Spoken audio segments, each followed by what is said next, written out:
ANINI, originally from Old Bendel State, now known as the Benin City, Edo State, happened to be the pioneers of crime in Nigeria. He started his crime in the year 1980s and was to become one of the biggest names in the crime industry in Nigeria. Anini started his criminal activities as a thug, from the different motor parks. He started controlling things gradually. Before you know it, he's controlling everyone and everything along the system. He felt he needed to step up his game, and he decided to become a getaway driver to real criminals because he was good on the wheels. And he was helping big criminals get away with their proceeds, and stuff like that. Then again, Anini, being so ambitious, decided to say, you know what, I need to start my own gang. So Anini started his own criminal gang. Prominent among his gang is Monday Osondo and Opege and other guys in the way back. Their first crime started by jacking cars, robbing people of their position in the buses, and then a small bank heist. On September 6th the same year, his gang snatched a Peugeot 504 from Albert Otede, the driver of an assistant inspector general of police as of the time. Sadly, they ended up unaliving that driver as well, and they threw his corpse somewhere. 3 months after the corpse of the driver was discovered 16 kilometers away from Benin City, that become a serious problem for Anini and his gang because they started to cross the line. Same month in September, two police officers were arrested at the checkpoint when they tried to stop Anini and his gang. Within 3 months, nine police officers were arrested by Anini and his gang.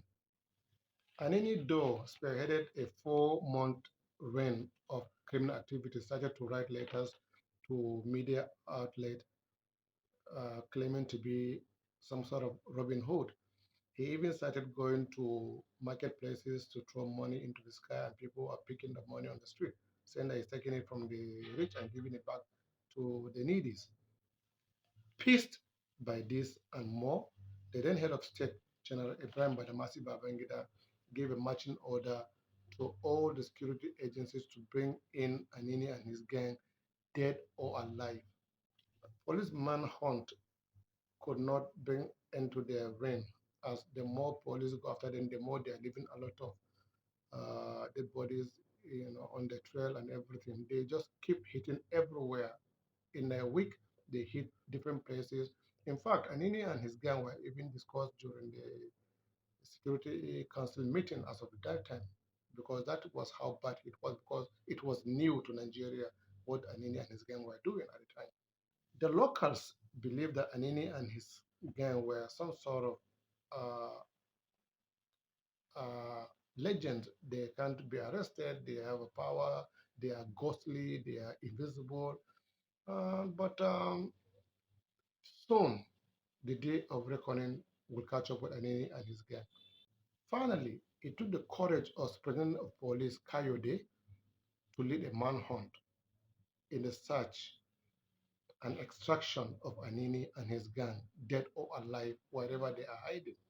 On December 3rd, 1986, Anini was located at number 20 Oyemoso Street, where he was chilling and I get smashing with six ladies. So when police got him, he wanted to play the first one by saying he's not Anini. He was telling the police that Anini is in the other room under the bed, but Superintendent Kaide wasn't buying any of it. When Anini saw that his days are over, he tried to headbutt one of the police, and Kaide pulled out his PPU and shot one of his kneecap. And while Anini was on the ground, he still was putting a fight, and the police has no choice than to just waist the two of his legs, and he couldn't walk. It was It was at that time that Anini started to crack like a baby and start telling the police all the crimes they have committed, the ones that they're not even aware of. So he started confessing instantly to Superintendent Kayode and his team. The trial and execution of Anini and his gang was a spectacular event. A lot of people were following it bumper to bumper. It was all over the news, the newspaper. It was a huge coverage. It was a huge sensation at the time. Anini was confined in wheelchair all through the the trial because his leg was amputated due to that gunshot, the injury he sustained during his arrest.